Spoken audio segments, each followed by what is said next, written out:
Hi everybody, this is Marlene with Miami Ghost Chronicles, Stories of the Supernatural, and today I have come kind of a little Urbex slash ghost hunting to a place here in Central Florida called Glade, or Glades Correctional Institution.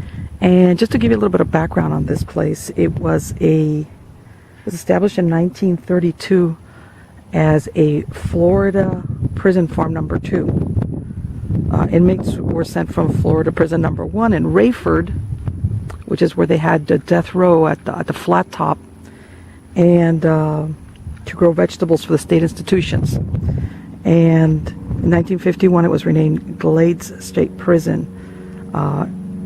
It also in 1961 became Glades CI housing for 500 adult male minimum medium custody inmates. And as you know, depending on how dangerous you were, what type of crimes you had committed, is when they would decide where you could be housed at. In 1970 it began accepting close custody inmates, and in May of 2009 it became a male faith and character based institution. And the Glades Work Camp, Waxahachie Road Prison, West Palm Beach Work Release Program, the Atlantic Work Release Center, Sago Palm, were under the supervision of Glades CI. They also have around this area the Belle Glades Prison Drug Farm. As you could tell, this is in the middle of what I call Sugarland. All the fields here in Belle Glade, as a matter of fact, everything here is built around the sugar industry. There's a lot of cane that's grown out here. And as you could tell, you still got the towers up.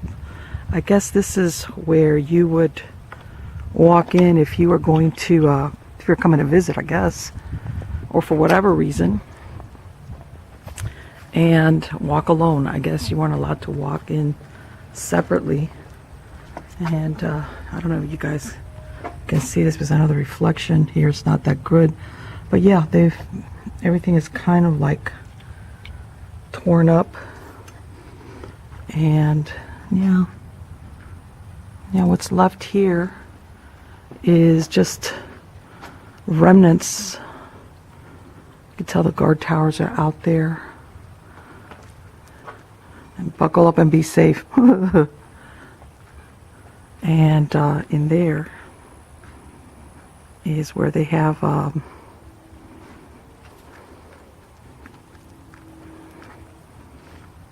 some of the other buildings. And it's really funny that right here we've got the chapel, or I guess the church for the prison. I'm gonna drive around the perimeter and let's see if we can film it, and then I'll see if we can go back inside.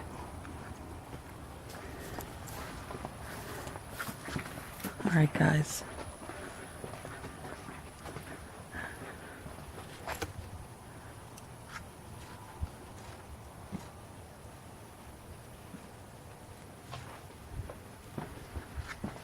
Wow, bullet holes. This is that main. You always need a bathroom. Okay, I'm hearing some noise. Shit.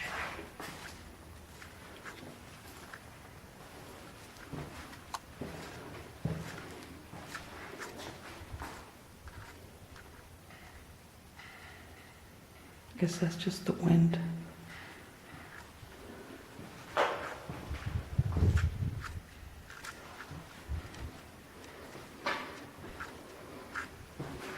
Do not leave keys unattended. Boy, that's an understatement.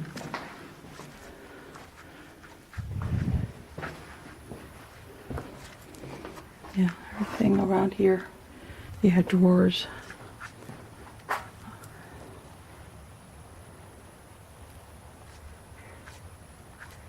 You know what?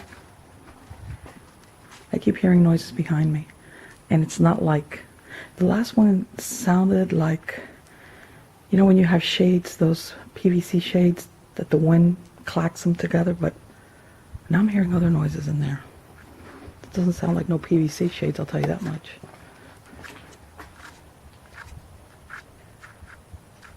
It's very quiet. This is the middle of the morning on a weekday. And makes you wonder. Probably hasn't been this quiet here for quite some time. Oh, well, at least when they had inmates in here.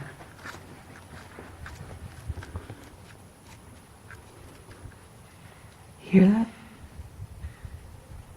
Okay. I think this is also where maybe the guards, because they used to have like those little locks with keys and stuff, so maybe that's where the guards or the personnel would keep their things. I can imagine everything had to be kept under lock and key here. Oh, here's the culprit. I was right. Plastic PVC pipes. Yeah. But still, all kidding aside, that noise, a little while ago I heard another noise.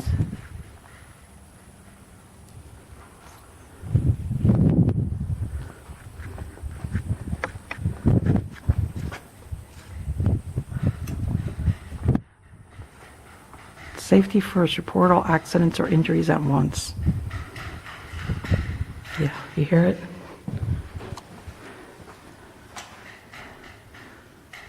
There's my culprit. That's my clapper right there.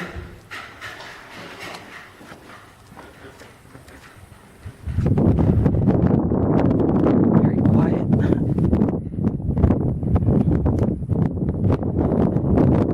I think way off there, they might be farming something still. Like they, like I described originally at some point, because it's in the belt, like an agricultural area, people, they would send inmates here to basically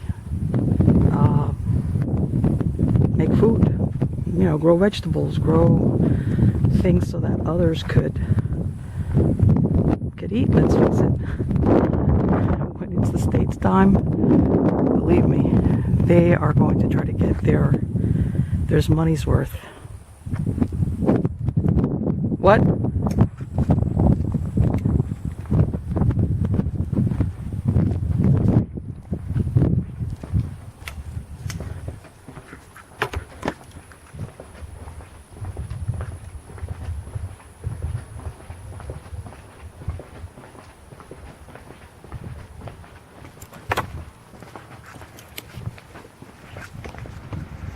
Alright guys, moved over to the side. As you could tell, this is the part where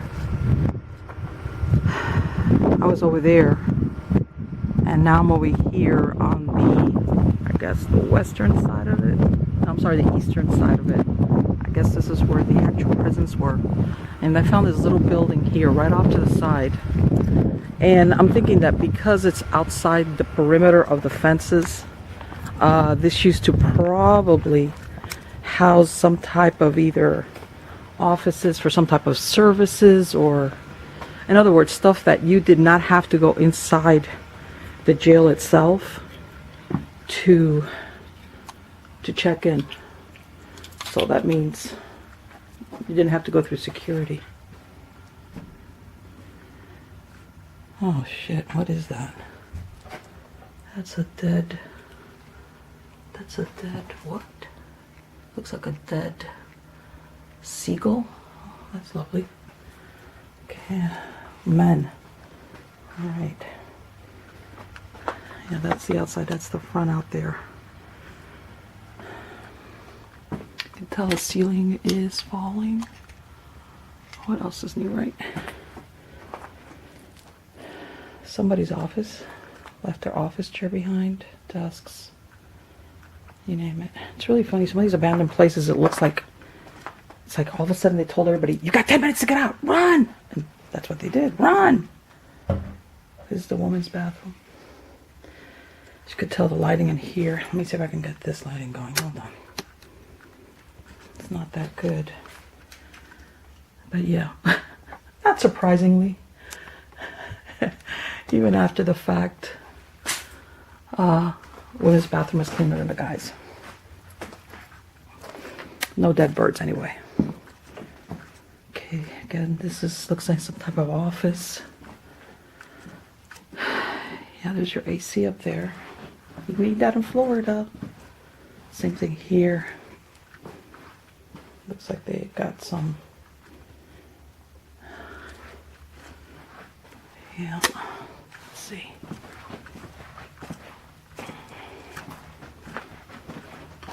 As you could tell from the ground, a lot of ceilings coming in. Here's another long office. Maybe used as a conference center, who knows.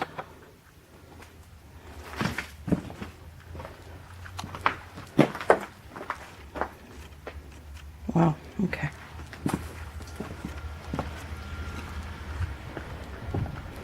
And here we got a little nice little hallway.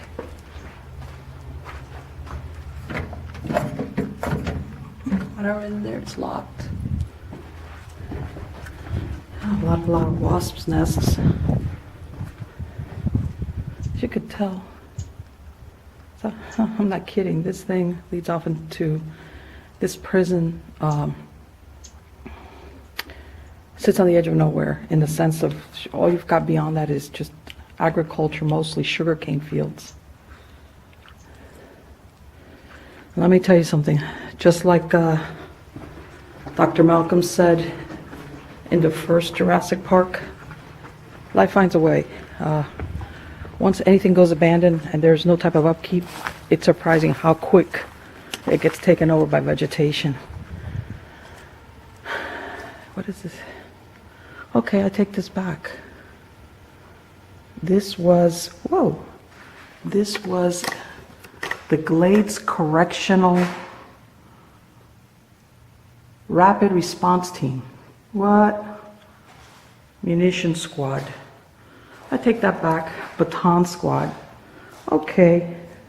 I guess these are the guys that would run out and handle things if things got out of control. Or at least this room anyway. If anything got out of control with the prisoners. Wow. Yeah, same thing here. Business affairs. Like, what else is there going to be? Okay. Trying to be real careful while I'm putting my foot down. Do we open that refrigerator? Are we brave enough to open that refrigerator? 1, 2, 3. Okay. Is there anything that doesn't smell bad? But that's pretty grimy, damn. Yeah, if it smelled bad at one time, this smells, Jesus Christ.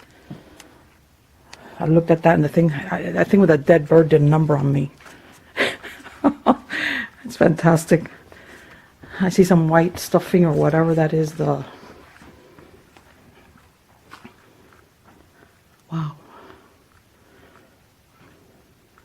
Very quiet in here. The white page is West Palm Beach. September of 2006. Okay. I don't know if that's how far back this goes, but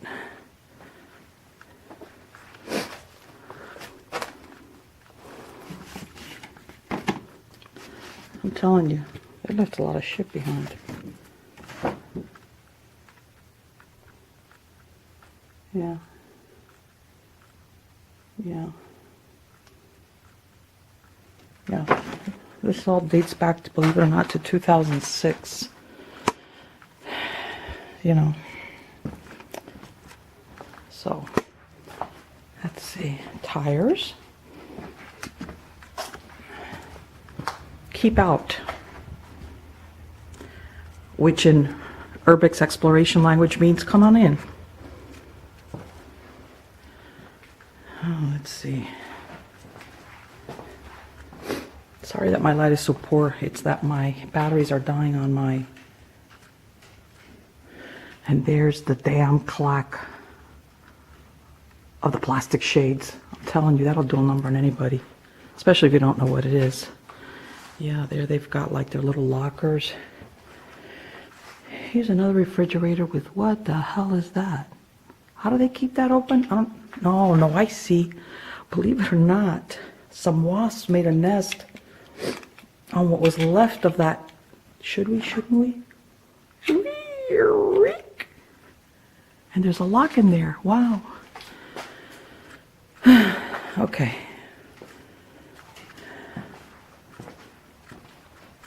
I'm looking at this and they probably kept something back there. Maybe firearms or ammunition or something. Yeah. This is the back.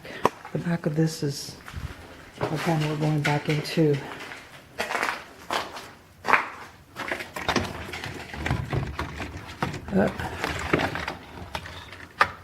we're going back into the woods back here. There's a big trunk of, right now, bird droppings, but yep. Yeah. Let's go this way. Let me tell you something. Sometimes you see really weird stuff. Like, I'm afraid, like, do I really want to know what that somebody was reading? Hard evidence. Or, let's see what reading materials they got here. The Return of Zion. Dun, dun, dun, dun. Okay.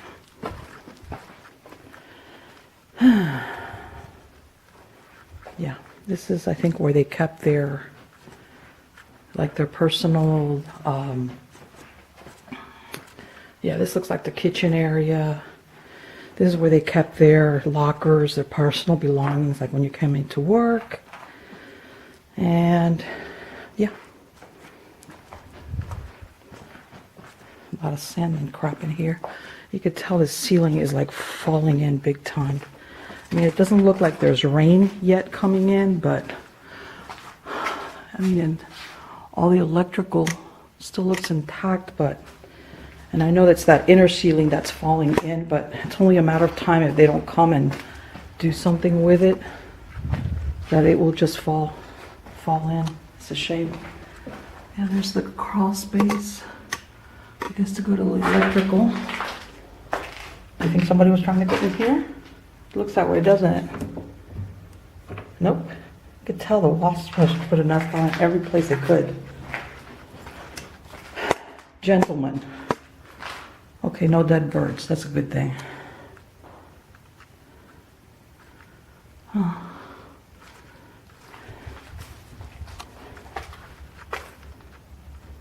Let's see where this goes. I don't want to bust my ass, but oh well.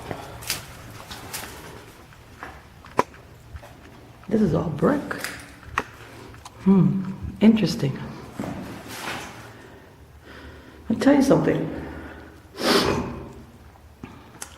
When you look at this, it almost looks like some place to fall back to, because even though it's been plastered, I wonder if these were like, you know, they put the blocks in here. I wonder if these were where you could shoot out of. I mean, I don't know if this was like where you went to if, I guess, the prison was overtaken and you had to lock yourself away and you had to be able to shoot at somebody somehow. I think. They might have another explanation, who knows.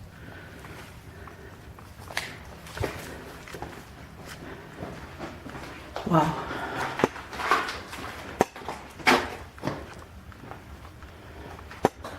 Okay, there's my card, my trusty sidekick Henry, who does everything. He's the hubby, he's the videographer, he's my lookout. Because right now it's in the middle of the day and I tell him, look, I don't think there's anybody around here that's going to mind, but you just never know with these places. I was telling him I wish I could get into that chapel over there. Let's see. There's that, way over there is that sugar cane factory. You see it blowing smoke up? That's it. that'll tell you where this is at. Let's see what we can find, if Hi, anything everybody. This else. is Marlene. Well, you just saw me going in there uh, into Glades Correctional Facility that's located in Glade. And I really was unable to really go exploring into the interior. And in a way, I'm glad I didn't because they've heightened security. Because back in September of 2017, 4 teenagers are suspected of having basically caused a fire that caused quite some type of damage to the interior of the chapel. As you can see from my shots, you really can't tell from the outside, but from the inside it was damaged. But I was able to explore a lot of that area where I guess they would activate a team in case there was any type of emergency that happened at the prison when it was still active. Now, just to give you a little bit of history, because everybody's always asking me that they want to know more about these places that I go to. Um, First of all, this prior to Belglade being established in 1928, it was a very small farming town called Chosen. All right, and what happened was there was a big hurricane back in 1928. Very large loss of life, especially a lot of the workers and the farmers that worked out here. Almost 3,000 dead, possibly more.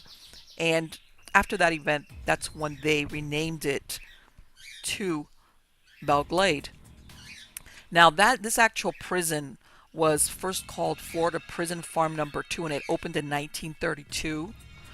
Uh, and it was changed in 1951 to Glades State Prison Farm, and then to Glades Correctional Institution in 1962.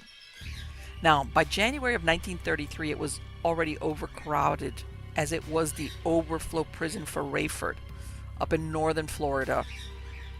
By the way, Rayford is uh, the location where Florida would carry out its executions in, or used to carry in, what was known as Sparky, the electric chair. As a matter of fact, they have a very famous part of the prison called Flat Top, which is where they used to house those people that were eventually going to be executed. But anyway, um, back in 1934, they already had things going on there. They had 25 inmates that barricaded themselves with only one axe, and they sent police over from West Palm Beach, and a hole was made in the roof, and tear gas was dropped in. Now, one of the punishments that happened to these prisoners was that they sent the leaders to what they called the sweat box. And the sweat box was the form of punishment they had. You know, you've heard of solitary confinement. Well, they had that. But the ultimate punishment was a sweat box. And out here in Florida, not only is it hot, it's extremely humid. And I imagine that sweat box, being put in that sweat box, could drive a person to the brink of death, I imagine, if depending on what time of the year it was. But anyway, that's what ended up being one of the punishments. Now, from the moment that they started this, why it was called a prison farm originally was they were sending the prisoners out here as labor force to grow a bunch of vegetables and basically run it as a farm. In 1935, they produced 10,000 gallons of syrup in 1 year, and they had about 2,000 laying hens. And they also had a tannery specializing in alligator hides, and also a shoe factory. Now, despite what you may think, even with the threat of going to the sweat box, back in 1936, they had an average of 72 prisoners escape in a 6-month period, which is a lot. And as a matter of fact, in 1949, they had a convict who was serving a life sentence for killing a police officer back in 1938. He escaped, and he was eventually recaptured 3 years later in 1952 in New York.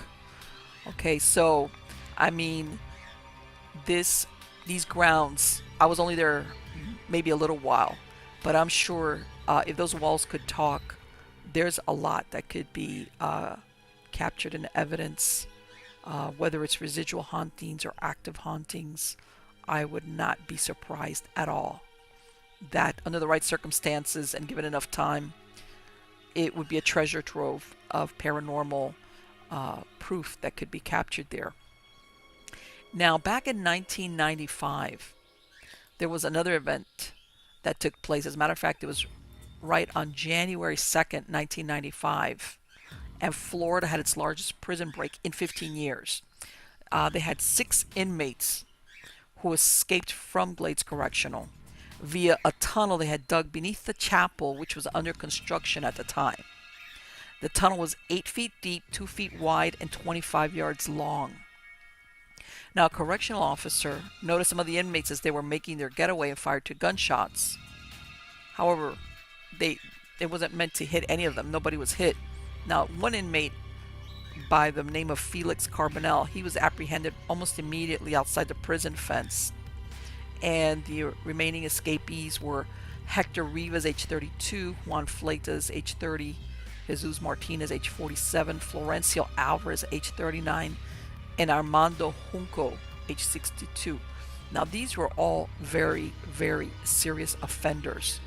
Some of them had committed murders. They were all serving life sentences with 25-year mandatory, which means they were not going to be up for parole or a possibility of parole until they had served 25 years.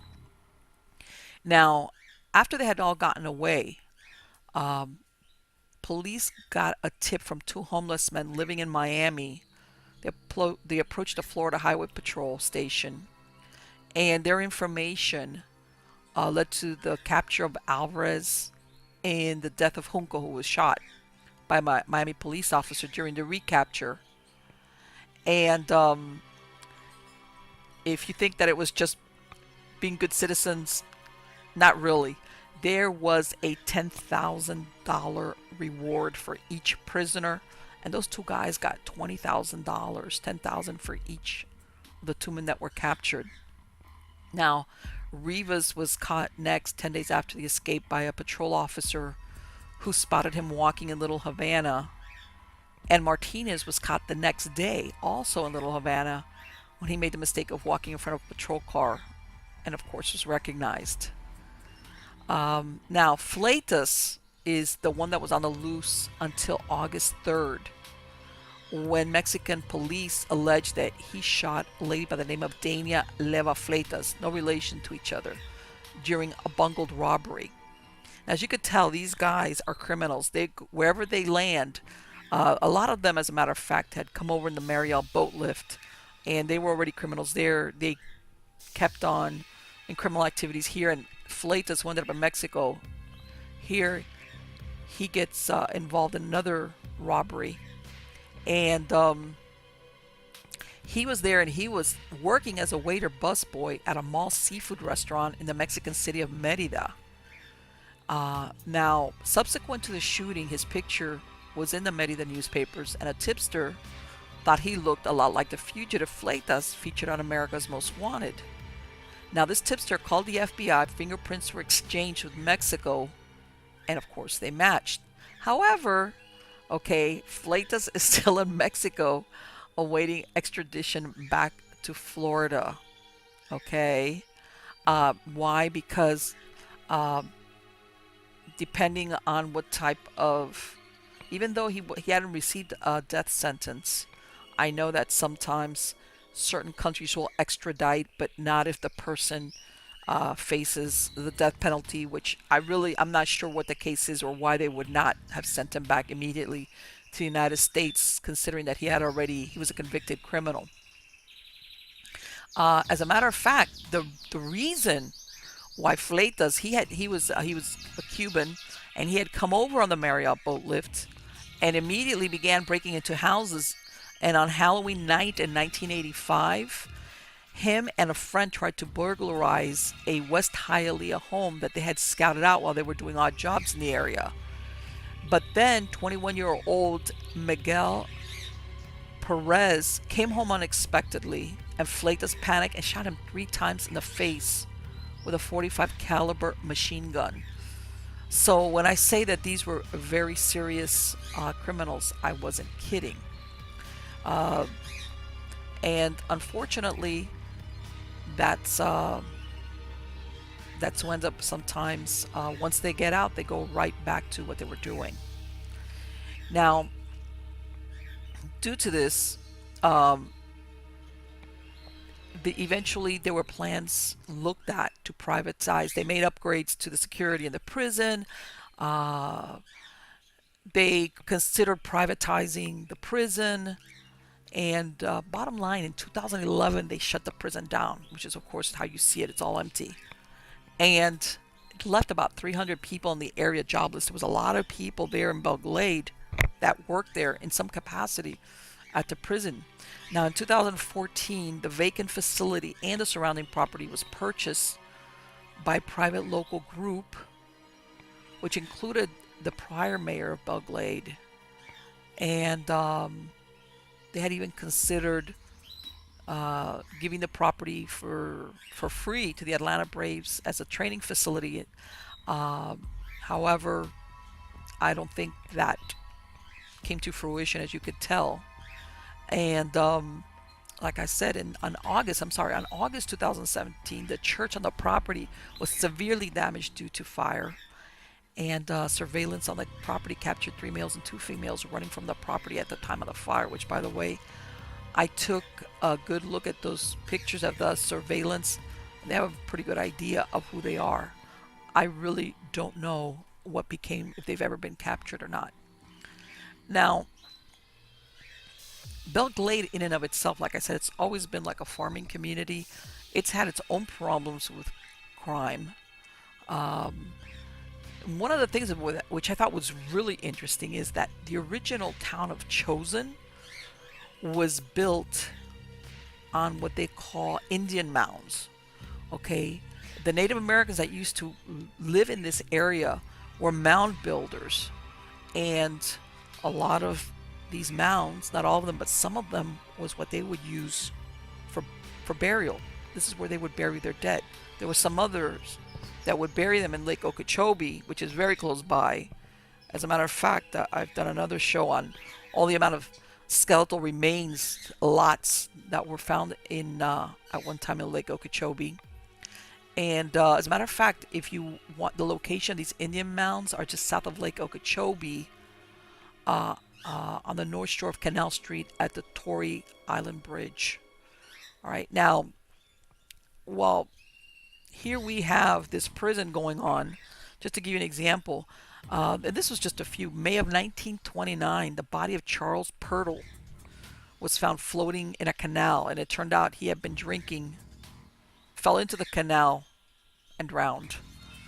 In 1966, a skeleton of an unidentified man was found in the woods of Belglades. And they found out his first name was Juan, but they found that he had been shot to death and wrapped in a plastic and dumped in the marsh. Now, in the early 1980s, okay, the area around the town became the dumping ground for drug trade killings.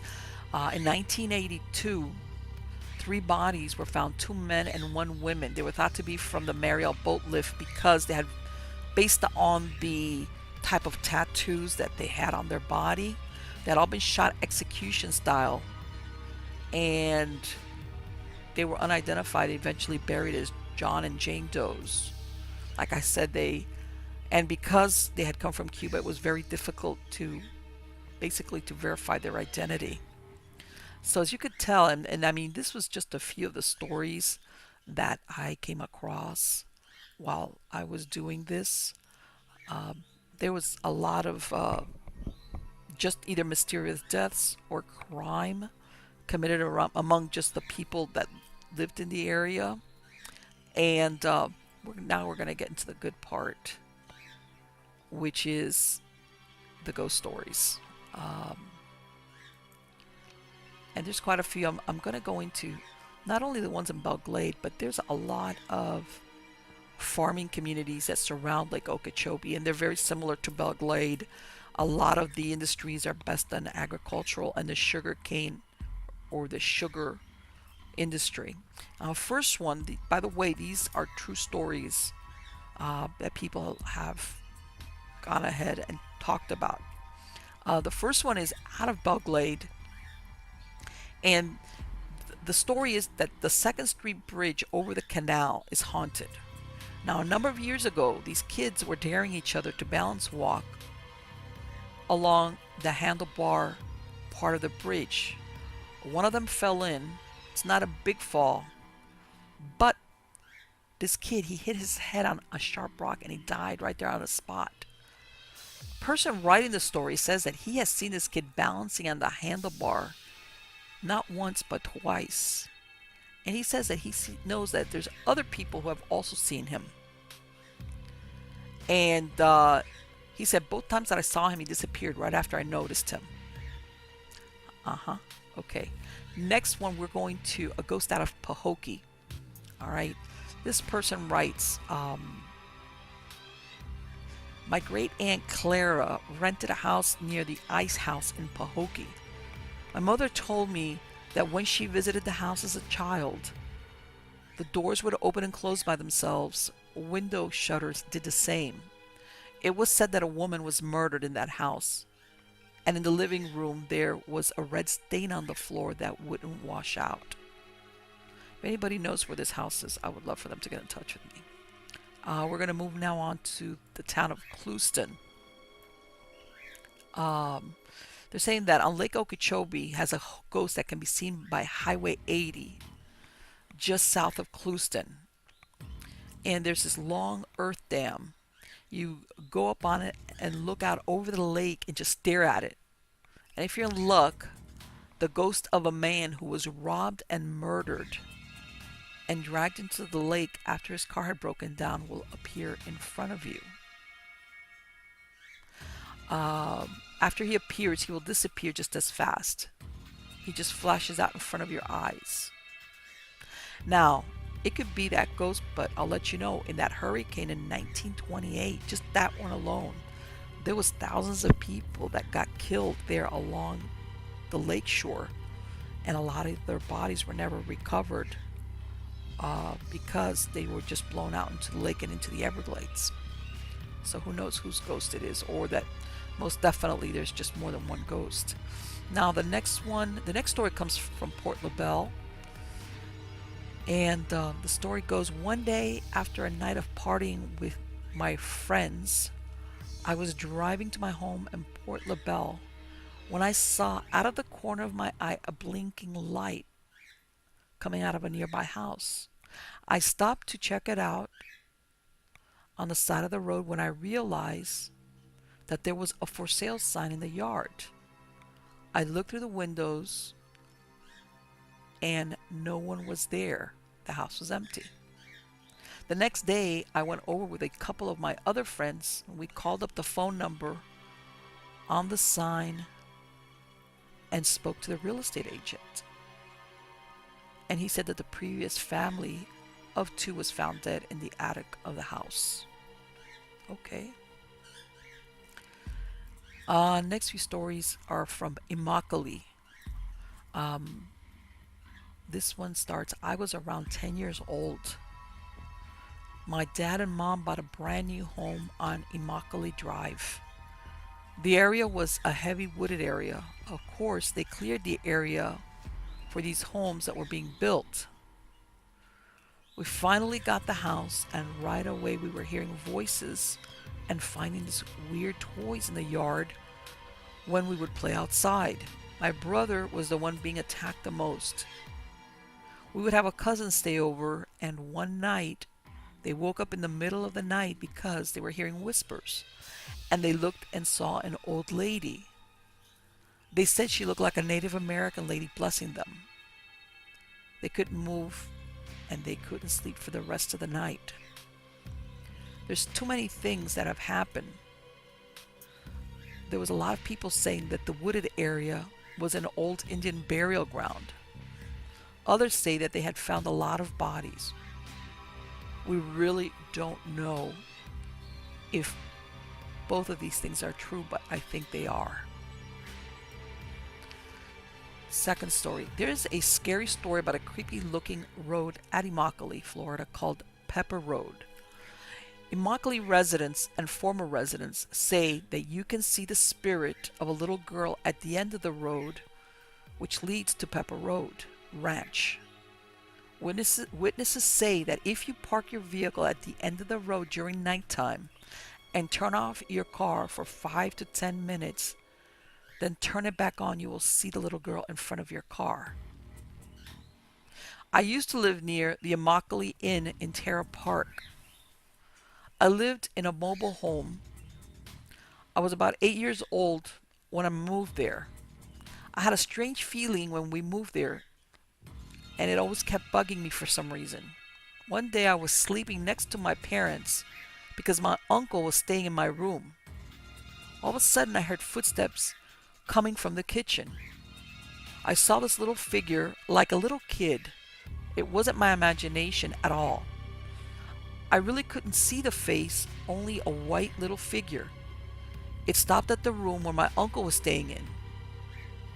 I felt as if it were looking for me for some reason. When I turned around, I didn't see anything at all. The following day, my uncle asked my mom if I had gone in during the night to his room and tapped on his shoulder. I didn't say anything about what happened in the night. I was overhearing their conversation, and that really freaked me out.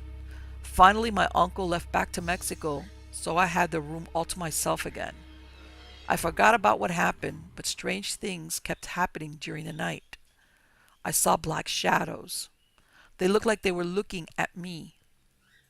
When I could see these black shadows, then they would disappear quickly.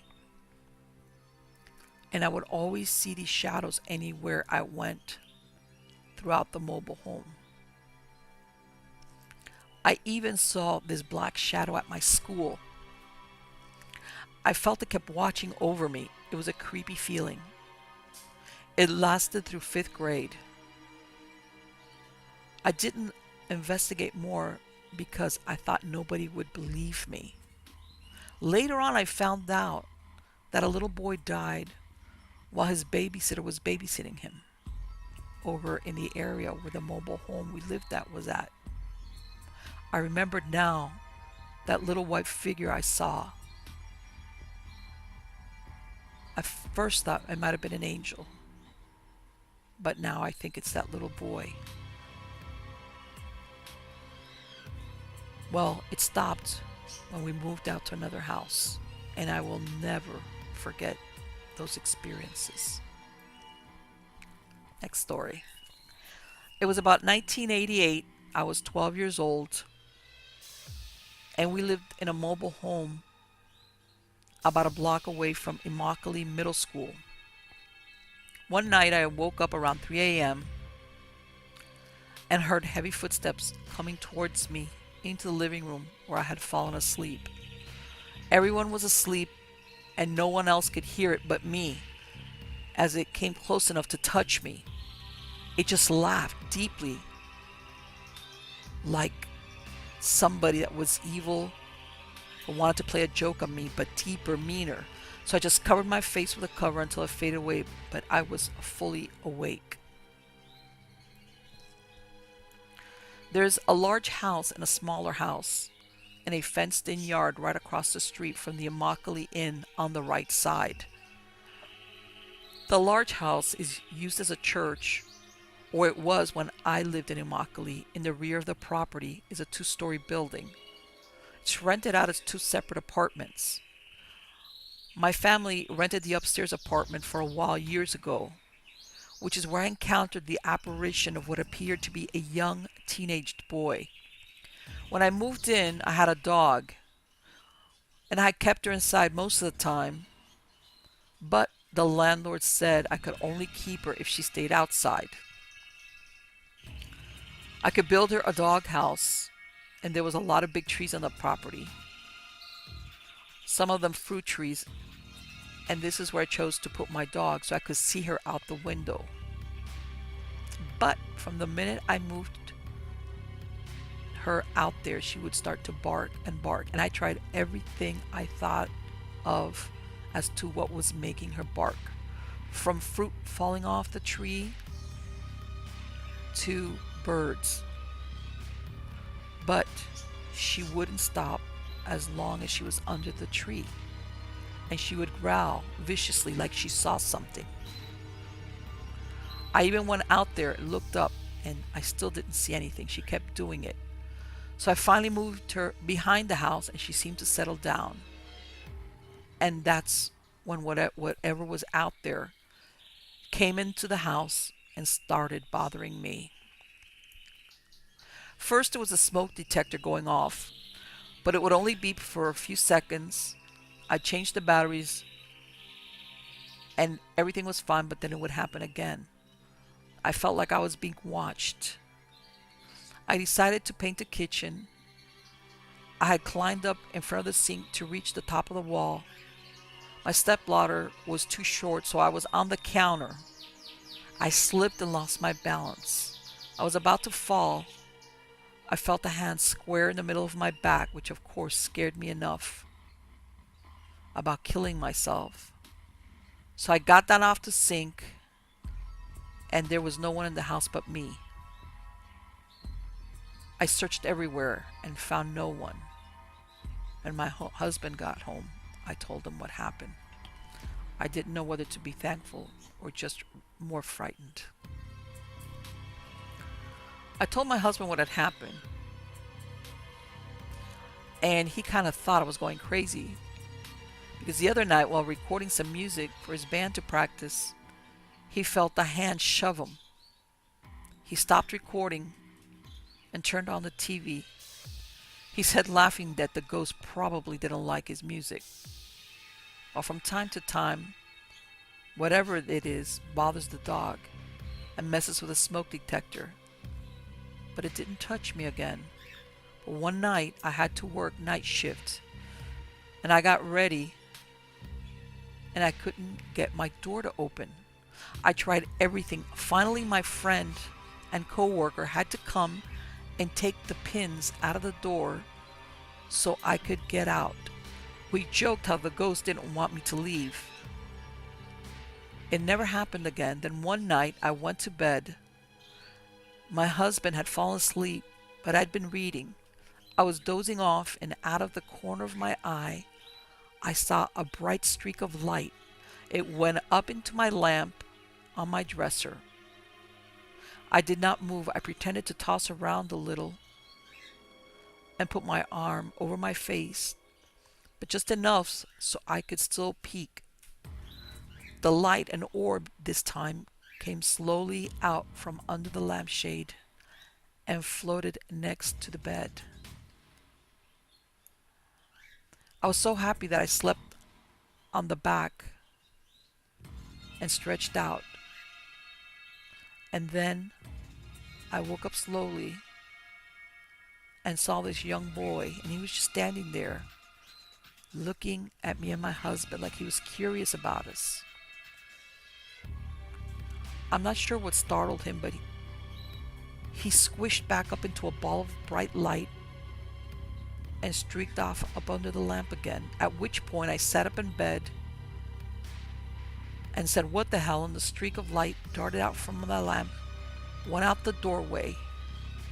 I jumped and locked the door, turned off all the lights, and spent the rest of the night waiting for it to come back. I moved shortly after that. I am happy to say it didn't follow me. Now, a friend of mine moved in there for a while, and it used to move her things and hide them. She thought her kids were doing it, but I know it was the ghost of that little boy and maybe something else. So I hope you enjoyed these stories. Please subscribe to my channel. Hit the like if you're watching me on YouTube. You can also catch a podcast version on TuneIn, Spreaker, iHeartRadio, iTunes, and you can also go to my website and download an MP3 file if that's what you would like to do. I would like to remind my true believers, I would love to hear your true ghost stories or anything unusual that's ever happened to you. Just send me either an email, or if you want to film yourself with your phone or record yourself with an MP3 file, send it to Marlene at MiamiGhostChronicles.com. I would love to hear your stories. No matter how fantastical and no matter what it's about. Ghosts, Bigfoot, UFOs, cryptids, just weird stuff. Don't forget about it. And thank you so much for being part part of my audience. You guys are just wonderful.